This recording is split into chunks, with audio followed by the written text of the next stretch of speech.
Karibu kwenye utunzaji wa bustani endelevu wa mjini, kupunguza unyayo wako wa carbon.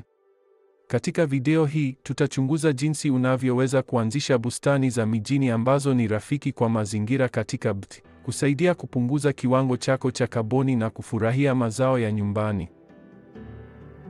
Alama ya kaboni hupima gesi chafuzi zinazozalishwa kupitia shughuli zetu za kila siku, ikiwa ni pamoja na uzalishaji wa chakula ambao unahitaji nishati kwa ajili ya kukua, kusafirisha na kufungasha. Mboga za kienyeji kwa kawaida huwa na kiwango cha chini cha kaboni kuliko nyama iliyoagizwa kutoka nje. Kwa kukuza baadhi ya vyakula vyako na kuchagua eneo lako, unasaidia kupunguza utoaji wa gesi chafuzi. Mazoea endelevu ya chakula kama vile kununua vyakula vya ndani, kupunguza upotevu wa chakula na kula vyakula vingi vinavyotokana na mimea inasaidia afya zetu na kusaidia mazingira. Kusaidia wakulima wa ndani hupunguza mahitaji ya usafiri, ambayo hupunguza uzalishaji.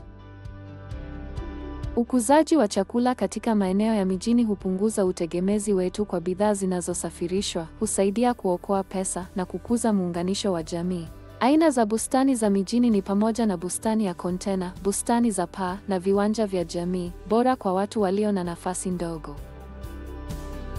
Mbinu za kuokoa maji kama vile uvunaji wa maji ya mvua, matandazo na umwagiliaji kwa njia ya matone ni njia bora za kuhifadhi maji katika bustani yako. Kila moja ya mbinu hizi husaidia kuweka mimea yenye afya wakati wa kuhifadhi rasilimali.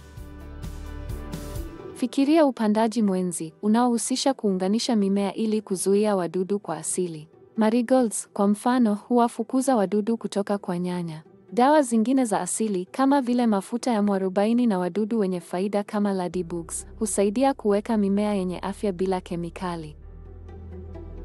Kutengeneza mbolea huongeza rutuba kwenye udongo huku ikipunguza taka. Suluhisho thabiti kama mapipa ya minyoo au mboji za jikoni ni nzuri kwa maisha ya mijini. Manispaa nyingi za BT pia zinaunga mkono uwekaji mboji na programu za mabaki ya chakula. Uhifadhi sahihi wa chakula na matumizi ya ubunifu ya mabaki yanaweza kupunguza upotevu. Mabaki ya chakula cha mboji au kubadilisha chupa za plastiki kuwa sahani mpya au sufuria za mimea. Chunguza nyenzo hizi muhimu ili kusaidia safari yako endelevu.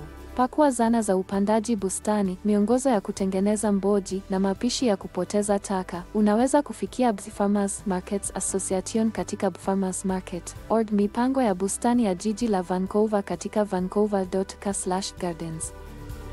Na zana ya kuweka mboji kwenye mboji.bt.ca. Bustani za jumuiya huko BT ni njia nzuri ya kuungana na wengine, kujifunza mbinu mpya na kufikia viwanja vya bustani ikiwa huna nafasi nyumbani. Kujiunga na bustani ya jamii pia kunaweza kuwa njia nzuri ya kupata marafiki na kupata usaidizi kutoka kwa watunza bustani wengine. Iwe kwenye balkoni, patio au katika bustani ya jamii, kilimo endelevu ni njia bora ya kupunguza kiwango chako cha kaboni na kufurahia chakula cha nyumbani. Hatua ndogo hufanya tofauti kubwa. Chukua hatua inayofuata leo na uchunguze nyenzo kwa usaidizi zaidi.